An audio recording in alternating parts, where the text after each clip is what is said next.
Anong kinakatakutan mong pangyayari? Anong nangyari kay daddy? Ha? Anong nangyari po kay daddy? Ayaw kay daddy mo? O bakit?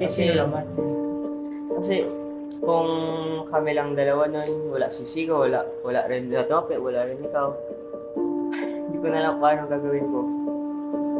Buti na lang may yung angels mo nga, pinasama ka din sa amin. Kasi hindi ko na alam ano gagawin. Hindi ko alam, di rin alam siguro ni ko yung sumama sa amin kung ano gagawin. Hindi ko talaga kung ano lakas loob mo talaga. God's plan. Thank you, Lord. At saka isa kami, di ba, Mi? Ano? Yung rapture. Lahat talaga yun narating namin yun. So, yung takot ako kasi gusto ko pa tumagal dito sa earth. Para Hindi pa naman yun. Actually, talagang plan naman ng Lord sa atin is to enjoy life. In the same time, may nagagawa tayong mabuti na papakita natin yung kabutihan ng Diyos sa buhay ng bawat isa sa atin.